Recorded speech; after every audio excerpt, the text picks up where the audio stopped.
رکعت میں کوئی بھی سورہ پڑھ سکتے ہیں، لیکن بہتر ہے کہ انا انزلنا یعنی سورہ قدر۔ سورہ قدر کا بھی ترجمہ آپ کے سامنے بڑے اختصار کے ساتھ بیان کیا جائے۔ بسم اللہ الرحمن الرحیم، یعنی اللہ سبحانہ و تعالیٰ کے نام سے کہ جو رحمان بھی ہے اور رحیم بھی ہے۔ انا انزلناہ فی لیلۃ القدر، کہ بتحقیق اس قرآن کو ہم نے لیلۃ القدر میں نازل کیا۔ وما ادراک ما لیلۃ القدر، اور تم کیا جانو کہ لیلۃ القدر کیا ہے۔ لیلۃ القدر خیر من الف شہر، لیلۃ القدر یعنی شب قدر 1000 مہینوں سے بہتر ہے۔ تنزل الملائکۃ والروح فیہا باذن ربہم من کل امر، کہ اس رات میں ملائکہ اور روح الامین نازل ہوتے ہیں اللہ سبحانہ و تعالیٰ کے اذن سے اللہ کے امور کو لے کر۔ سلام ہی حتی مطلع الفجر، کہ یہ رات سلامتی ہے جب تک کہ فجر ظاہر نہ ہو جائے۔ اب اس سورہ سے متعلق بھی ایک آدھ چیز کی جانب توجہ دلائی جائے۔ ممکن ہے کوئی کہے کہ قرآن شب قدر میں نازل ہوا، کہا جائے گا بالکل، تو بس 23 سال میں کیا ہوا؟ کہا جائے گا 23 سال میں بھی قرآن نازل ہوا۔ یہ ایک سوال ذہن میں ابھر سکتا ہے کہ 23 سال میں قرآن نازل ہوا یا شب قدر میں قرآن نازل ہوا؟ تم جواب دیں گے 23 سال میں بھی قرآن نازل ہوا، شب قدر میں بھی قرآن نازل ہوا، کیونکہ قرآن کے 2 نزول ہیں، ایک نزول تدریجی ہے اور ایک نزول دفعی ہے۔ دفعی کے معنی کیا ہے؟ ایک دفعہ میں قرآن نازل ہوا، یعنی قلب رسول اللہ پر ایک دفعہ میں جو نازل ہوا ہے قرآن وہ شب قدر میں نازل ہوا ہے۔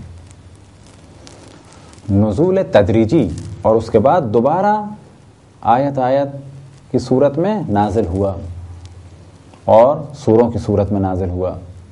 تو یہ 23 سال میں جو نزول ہوا اسے کہا جاتا ہے تھوڑا تھوڑا کر کے قرآن کا نزول ہوا، یعنی تدریجی، تدریجن، تنزیل، اسے کہا جائے گا تنزیل۔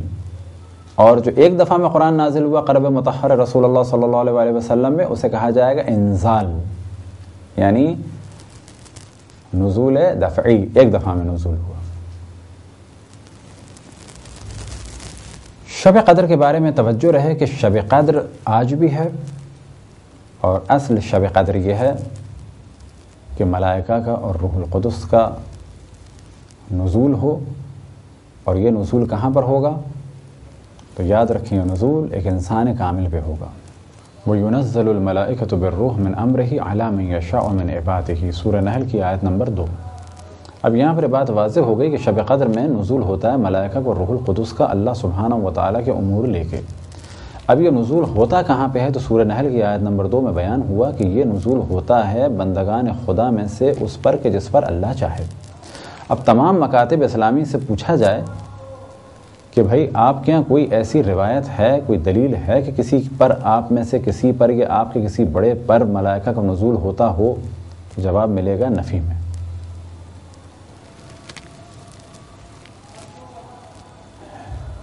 لیکن حقیقت یہ ہے کہ یہ نزول ہوتا ہے انسان کامل پر، حجت خدا پر، امام وقت پر۔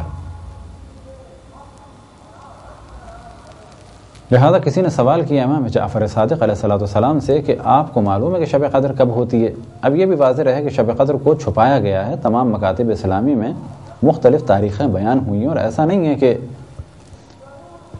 یہ تاریخیں الگ الگ روایتوں کی وجہ سے بیان ہوئی ہیں، نا، یعنی خود رسول اللہ اور ائمہ علیہ السلام کے دور میں شب قدر کو ان تاریخوں کے بارے میں کہا گیا کہ یا ان میں یا ان میں یا ان میں۔ وجہ کیا ہے کہ شب قدر کی عبادت اتنی افضل ہے کہ اس کو پانے کے لیے کوشش کی جائے کہ آگے پیچھے کی راتوں کو بھی ڈھونڈا جائے۔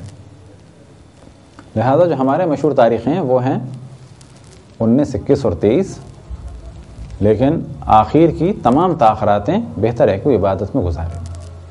لہذا کسی نے امام سے سوال کیا تو امام نے فرمایا کیف لا نعرف والملائکۃ تطوف بنا، ہم کیسے نہ جانتے ہوں کہ شب قدر کب ہے کہ جبکہ ملائکہ ہمارا طواف کر رہے ہوتے ہیں۔